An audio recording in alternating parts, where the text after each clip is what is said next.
From our archives, the Billy Graham Classics. பொறாமையும் பகையும் மனிதனை பாழ்படுத்தி அழிவுக்குட்படுத்தும். பொறாமை குடும்பங்களை நாசம் பண்ணும், சபைகளை சீரழித்துவிடும். பொறாமை நண்பர்களை விரட்டியடித்துவிடும். பொறாமை நமது ஆன்மாவையும் நம்மையும் கொன்றழித்துவிடும். யோபு 5ஆம் அதிகாரம் 2இல் நாம் வாசிக்கிறபடி, கோபம் நிர்மூடனை கொல்லும், பொறாமை புத்தி இல்லாதவனை அதம் பண்ணும். பொறாமையினால் ஒரு மனிதன் தன்னைத்தானே கொன்றுவிட்ட வரலாற்றை பற்றி கிரேக்க கதை ஒன்று விவரம் தெரிவித்துள்ளது. ஒரு விளையாட்டு வீரனுக்கு கௌரவம் அளிப்பதற்காக அப்பட்டணத்தார் அவனுக்கோர் உருவ சிலை செய்தார்கள். இதை கண்ட இன்னொரு விளையாட்டு வீரனுக்கு பொறாமை ஏற்பட்டது. தனக்கு எதிர் போட்டியிட்டு விளையாடும் அவ்விளையாட்டு வீரனின் உருவ சிலையை எப்படியாவது அகற்றி ஒழித்துவிட வேண்டுமென்று இப்பொறாமைக்காரன் கங்கணம் கட்டினான். ஒரு நாள் இரவிலும் யாருக்கும் தெரியாமல் இரகசியமாக தன்னால் முடிந்த மட்டும் உளி கொண்டு அவ்வுருவ சிலையின் அடிப்பாகத்தை வெட்டி கொண்டு வந்தான். இறுதியில் ஒரு நாள் தான் எண்ணியதை பூர்த்தி செய்துவிட்டான். அந்த உருவ சிலை விழுந்தது. ஆனால் அந்த உருவ சிலையை வெட்டி கொண்டிருந்தவன் மீதே விழுந்துவிட்டது. பொறாமைக்காரன் அவ்விடத்திலே தானே செத்து மடிந்து விட்டான். அவனுடைய பொறாமையே அவனுடைய உயிருக்கு உலை வைத்து விட்டது. பொறாமை பொறாமைக்காரரை கொன்றுவிடும். மனநோய் மருத்துவரை விட சிறந்த ஒப்பற்ற ஆலோசனை தரவல்ல சத்திய வேதாகமம் கூறுவதை கேளுங்கள். ஒருவன் ஐஸ்வர்யவானாகி அவன் வீட்டின் மகிமை பெருகும்போது நீ பயப்படாதே என்று சங்கீதம் 49:16 சொல்லப்பட்டுள்ளது. ஒருவன் செல்வம் மிகுந்தவனாகும்போது அவன் மீது பொறாமை கொள்ள வேண்டியதில்லை. அவ்வாறு பொறாமை கொள்வதால் நமக்கு ஒரு பைசா கூட கிடையாது. வெறும் பொறாமையால் நமது பணம் அதிகரிக்காது. ஆனால் அப்பொறாமையால் நமது ஆன்மா அழிந்துவிடும். பணக்காரர்கள் மீது நாம் பொறாமை கொள்வதற்கு அவசியமே இல்லை. அதற்கு காரணத்தையும் பரிசுத்த வேதாகமம் தெளிவாக எடுத்துக்காட்டியுள்ளது. ஐஸ்வர்யவான் மரிக்கும்போது ஒன்றும் கொண்டு போவதில்லை, அவன் மகிமை அவனை பின்பற்றி செல்லுவதும் இல்லை என்று சங்கீதம் 49:17 கூறுகிறது. பொறாமைக்காரன் பிறருடைய வாழ்வை கண்டு மனம் புழுங்குகிறான். பிறருடைய வாழ்வை தன்னுடைய தாழ்வாக கருதுகிறான். பிறருடைய முன்னேற்றத்தை தன்னுடைய தாழ்நிலையாக கருதுகிறான். பிறருடைய வெற்றியை தன் தோல்வியாக எண்ணுகிறான். பிறருடைய ஆசீர்வாதத்தை தன் சாபமாக எண்ணுகிறான். பிறருடைய ஆக்கத்தை தன் அழிவாக எண்ணுகிறான். இப்பொறாமையே அவனை அடியோடு அழித்து விடுகிறது.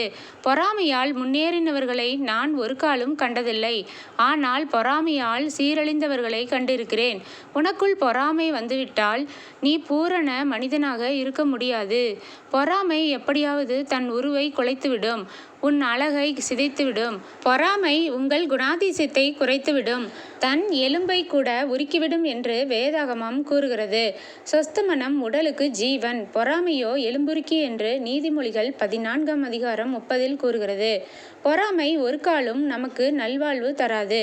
பொறாமை பெரும் துன்பம் விளைவிக்கும், பெரும் துக்கம் தரும், பெரும் வேதனை உண்டாகும். பொறாமையால் நமக்கும் நன்மை இல்லை, பிறருக்கும் நன்மை இல்லை. 2 பேருக்கும் தீமையே விளையும், அழிவே உண்டாகும். பொறாமை மற்றவர்களை அநியாயமாய் தாக்குகிறது, மற்றவர்களுக்கு அநியாயமாய் நஷ்டம் விளைவிக்கிறது. அதனால் தமக்கும் லாபமில்லை, பிறருக்கும் லாபமில்லை. பிறருக்கு நஷ்டம் விளைவிப்பதினால் பொறாமை பெருமகிழ்ச்சி அடைகிறது. ஒரு பூஞ்செடி முள்செடியை பார்த்து, நீ உன் அருகே வருகிறவர்களின் ஆடைகளின் மீது ஏன் அவ்வளவு பொறாமை கொள்கிறாய்? அந்த ஆடைகளால் உனக்கு பயன் என்ன என்று கேட்டது. அதற்கு விடையாக முள்செடி இவ்வாறு கூறினது, எனக்கு அந்த ஆடைகளால் பயன் ஏதும் இல்லை. அந்த ஆடைகளை அணிந்து கொள்ளவும் விரும்பவில்லை. ஆனால் அந்த ஆடைகளை எல்லாம் கிழித்து விடுவதே எனக்கு ஆசை. இந்த முள்செடியைப் போலவே பொறாமைக்காரரும் பிறரை துன்புறுத்தி அழிப்பதையே தங்கள் பேரின்பமாக கருதுகிறார்கள். தங்களுக்கு எவ்வித ஆதாயம் வராவிட்டாலும் பரவாயில்லை, பிறர் தாழ்வடைந்து சின்னாபின்னமாக சிதைந்து போக வேண்டும் என்பதே இவர்களுடைய சிந்தனையாகும். இது சாத்தானின் சிந்தனையாகும். ஆதாம் ஏவாளின் நல்வாழ்வை கண்டு சகிக்க முடியாத சாத்தான் அவர்களை பாழாக்குவதில் மனம் மகிழ்ந்தான். அப்பொறாமையால் அவனும் பாழானான். பொறாமை கொள்ளும் மனிதன் ஆளாவான். ஆண்டவர் பொறாமையை அருவருக்கிறார். ஞானிகளும் இப்பொறாமையை கண்டித்து உரைத்துள்ளார்கள். சாலமோன் கூறியதை கேளுங்கள். உக்கிரம் கொடுமையுள்ளது, கோபம் நிஷ்டூரமுள்ளது, பொறாமையோவென்றால் அதற்கு முன்னிற்கத்தக்கவன் யார் என்று நீதிமொழிகள் 27:4 கூறுகிறது. பரிசுத்த பவுல் கூறியுள்ளதை கேளுங்கள். வீண் புகழ்ச்சியை விரும்பாமலும் ஒருவரையொருவர் கோபமூட்டாமலும் ஒருவர் மேல் ஒருவர் பொறாமை கொள்ளாமலும் இருக்க கடவோம் என்று கலாத்தியர் 5:26 கூறுகிறது. பரிசுத்த யாக்கோபு கூறியுள்ளதை கேளுங்கள். வைராக்கியமும் விரோதமும் எங்கே உண்டோ அங்கே கலகமும் சகல துர்ச்செய்கைகளும் உண்டு. பரிசுத்த வேதாகம சத்தியத்தின்படி பொறாமை நமது இயற்கை சுபாவமாகும். உங்களுக்குள்ளே யுத்தங்களும் சண்டைகளும் எதினாலே வருகிறது? உங்கள் அவயவங்களில் போர் செய்கிற இச்சைகளினால் அல்லவா? நீங்கள் இச்சித்தும் உங்களுக்கு கிடைக்கவில்லை. நீங்கள் கொலை செய்தும் பொறாமையுள்ளவர்களுமாயிருந்தும் அடையக்கூடாமற் போகிறீர்கள். நீங்கள் சண்டையும் யுத்தமும் பண்ணியும் நீங்கள் விண்ணப்பம் பண்ணாமல் இருக்கிறதினாலே உங்களுக்கு சித்திக்கிறதில்லை. நம்மில் வாசமாயிருக்கிற ஆவியானவர் நம்மிடத்தில் வைராக்கிய வாஞ்சையாயிருக்கிறார் என்று வேத வாக்கியம் வீணாய் சொல்லுகிறதென்று நினைக்கிறீர்களா? யாக்கோபு 4:1-2-5. காயின் ஆபேல் மீது பொறாமை கொண்டான். இப்பொறாமை காயின் உள்ளத்தை எரிச்சல் உண்டாக்கியது. அவன் முகநாடி வேறுபட்டது. பொறாமையால் காயின் ஆபேலை கொன்றான். காயின் இவ்வாறு ஆபேல் மீது பொறாமை கொள்வதற்கு நியாயமே இல்லை. என்ன நியாயம் இருக்கிறது? பொறாமை கொள்வதற்கு அவசியமே இல்லை. பூந்தோட்டத்தில் களைகள் இயற்கையாக முளைத்தெழும்புவது போல் மனந்திரும்பி இயேசு கிறிஸ்துவுக்குள் மறுபிறப்படையாத இருதயங்களில் பொறாமை போன்ற பாவங்கள் இயற்கையாகவே முளைத்தெழும்பி விடுகிறது. யோசேப்பின் சகோதரர்கள் யோசேப்பின் மீது பொறாமை கொண்டு அவனை எகிப்திய வியாபாரிகளுக்கு விற்று போட்டார்கள். இப்பொறாமை யோசேப்பின் சகோதரர்களுக்கு தீமையை விளைவித்ததே தவிர யோசேப்பின் சிறப்பு இதனால் பாதிக்கப்படவில்லை. எனவே யார் மீது பொறாமை கொள்ளுகிறோமோ அவர்களை காட்டிலும் பொறாமைப்படுகிறவர்களே பொறாமையால் பெரிதும் பாதிக்கப்படுகிறார்கள். எரிந்தவனிடமே திரும்பி வரும் சக்கர படை ஆயுதம் போல் பொறாமை தன்னை உபயோகிக்கிறவர்களையே மீண்டும் வந்து சேர்ந்து தாக்கி நிற்கும். ஆமான் மொர்தெகாய் மீது பொறாமை கொண்டு அவனை கொன்று அழித்துவிட வேண்டுமென்று திட்டமிட்டான். அவனை கொல்லுவதற்கென்று ஒரு தூக்கு மரத்தை ஆயத்தம் பண்ணினான். ஆனால் அப்பொறாமை ஆமானையே கொன்று போட்டது. ஆமான் மொர்தெகாய்க்கு ஆயத்தம் பண்ணின தூக்கு மரத்தில் ஆமானையே தூக்கி போட்டார்கள். எஸ்தர் 7:10 கூறுகிறது. பொறாமை காரணமாக பிறருக்கு வெட்டின குழியில் தாங்களே விழுந்து மாண்டு போனவர்கள் ஏராளம்.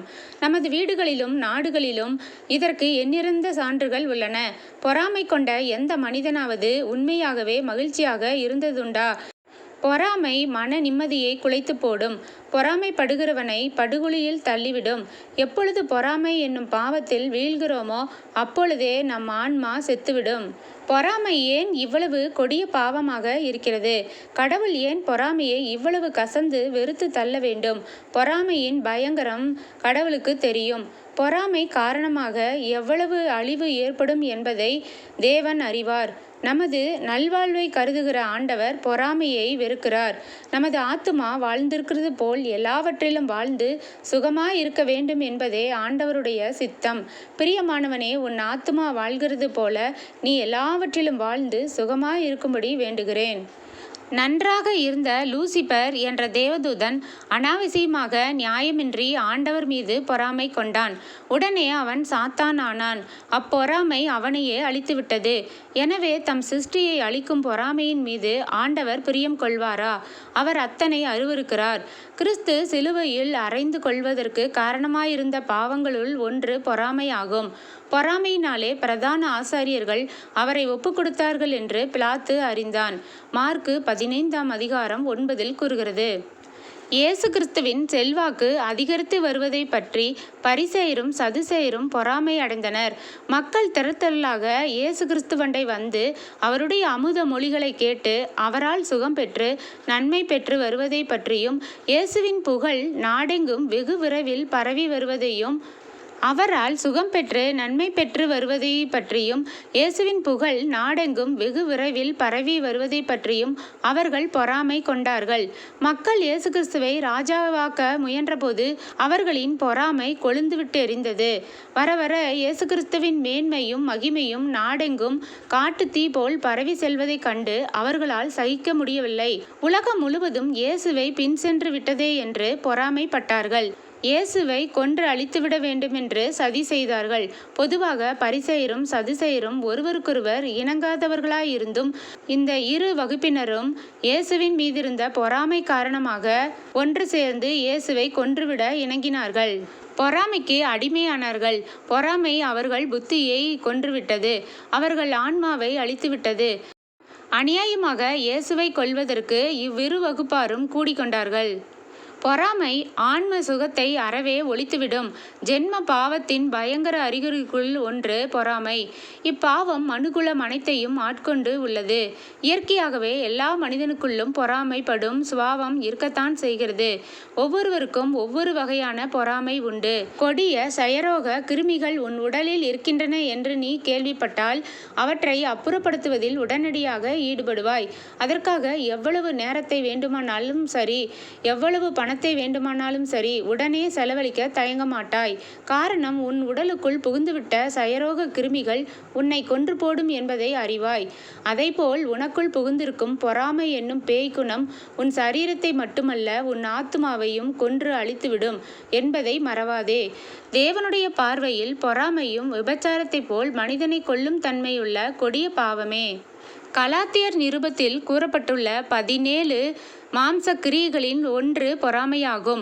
இப்பொறாமை என்னும் பாவம் விபச்சாரம், வேசித்தனம், அசுத்தம், காம விகாரம், விக்கிரக ஆராதனை, பில்லிசூனியம் போன்ற பாவங்களோடு சேர்ந்து அவைகளுக்கு சமமாக வைத்து எண்ணப்படும் கொடிய பாவமாகும்.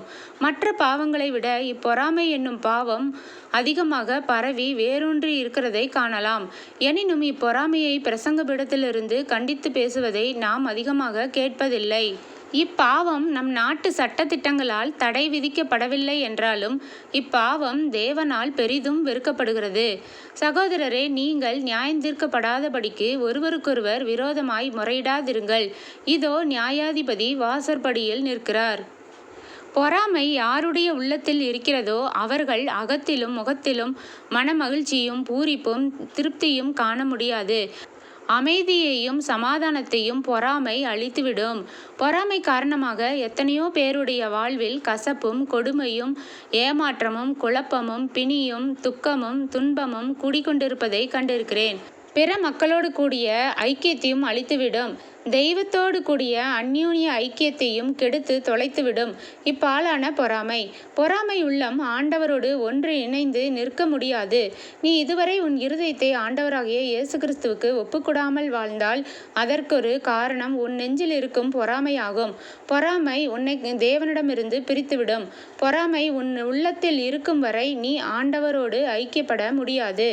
ஆண்டவர் உன் உள்ளத்தில் வர வேண்டுமாயின் நீ உன்னுடைய பொறாமை பாவத்திற்காக மனஸ்தாபப்பட்டு அதனை அறிக்கையிட்டு நீ இயேசு கிறிஸ்துவின் இரக்கத்தால் இப்பொறாமை என்னும் பாவமர கழுவி சுத்திகரிக்கப்பட வேண்டும். அப்பொழுது நீ கிறிஸ்துவுக்குள் புது சிருஷ்டியாவாய். அப்பொழுது பழைய மாம்சத்தின் கிரியைகள் எல்லாம் ஒளிந்து போகும், எல்லாம் புதிதாகும்.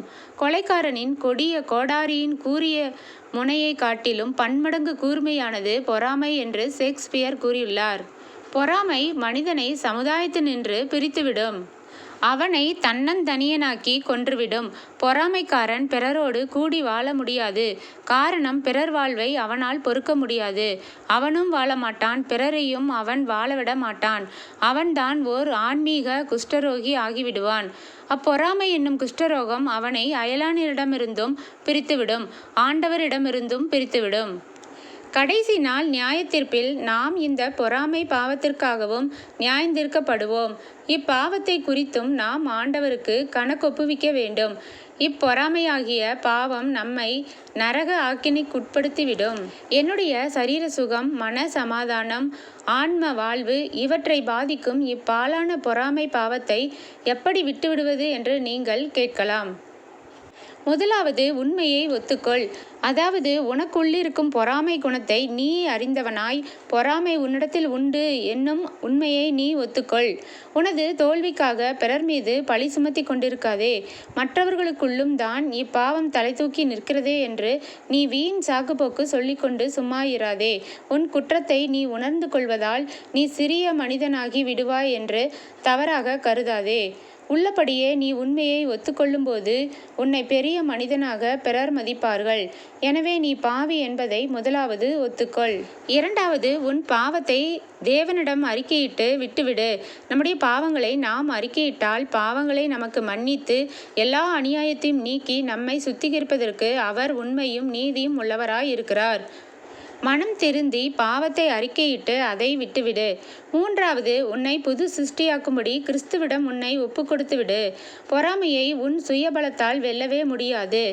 பவுல் இப்படி கூறுகிறார், என்னை பலப்படுத்துகிற கிறிஸ்துவினாலே எல்லாவற்றையும் செய்ய எனக்கு பலன் உண்டு. இயேசு கிறிஸ்துவை அல்லாமல் நாம் ஒன்றும் செய்ய முடியாது. இயேசு கிறிஸ்து ஒருவர் மட்டும்தான் பாவத்தை அகற்றுகிறவர், முழுக்க முழுக்க பரிசுத்தமானவர். அவர் ஒருவரே அன்புள்ளவர். கிறிஸ்துவுடனே கூட சிலுவையில் அறையப்பட்டேன். இனி நான் அல்ல, கிறிஸ்துவே எனக்குள் பிழைத்திருக்கிறார். கிறிஸ்துவனுடையவர்கள் தங்கள் மாம்சத்தையும் அதன் ஆசை இச்சைகளையும் சிலுவையில் அறைந்திருக்கிறார்கள் என்று கலாத்தியர் 5:24 கூறுகிறது. நான்காவது, கிறிஸ்துவின் ஆவியானவர் உன் இருதயத்தில் வந்து வாசம் பண்ணுமாறு ஆண்டவரை வருந்தி கேள். பிதாவாகிய தெய்வம், குமாரனாகிய தெய்வம், பரிசுத்த ஆவியானவரின் மூலமாய் உன்னில் வாழவிடு. அப்படியே நீங்களும் உங்களை பாவத்திற்கு மரித்தவர்களாயும் நம்முடைய கர்த்தராகிய இயேசு கிறிஸ்துவுக்குள் தேவனுக்கென்று பிழைத்திருக்கிறவர்களாகவும் எண்ணிக்கொள்ளுங்கள். ஆவியின் முதற்கனி அன்பு. அன்பு நமது இருதயத்தை முற்றிலும் நிரப்பி பொங்கி வழியும் பொழுது பொறாமை தங்கியிருக்க இடமில்லாமல் வெளியேற்றப்பட்டுவிடும். அன்புள்ள இடத்தில் பொறாமை இருக்க முடியாது. எனவே பொறாமை நமது இதயத்திலிருந்து அகற்றப்படுவதற்கு ஒரே வழி பரிசுத்த அன்பு தெய்வமாகிய இயேசு கிறிஸ்து நம் இருதயத்தை முற்றிலும் ஆட்கொள்ள வேண்டும். நம் இருதயத்தை இயேசு கிறிஸ்துவுக்கு முழுவதும் ஒப்பு கொடுக்கும்போது அவர் நம் இருதயத்தில் தங்கி அன்பை பொழிவார். அப்பொழுது பொறாமை அகன்று போம். இயேசு கிறிஸ்துவாலே பொறாமையை நீ வெல்வாய். இதற்கு இயேசு கிறிஸ்துவே அன்றி வேறொரு வழியும் இல்லை. எனவே உங்களை முற்றிலுமாக கிறிஸ்துவிடம் ஒப்பு கொடுத்து விடுங்கள். ஆமென். ஃபீஸ்ட் ஆஃப் ஹெவன் யூடியூப் சேனலை சப்ஸ்கிரைப் செய்யுமாறு அன்புடன் கேட்டுக்கொள்கிறேன். கமெண்ட் எழுத மறவாதீர்கள். உங்களுடைய நண்பர்களுக்கும் ஷேர் செய்யுங்கள். God bless you. ஆமென்.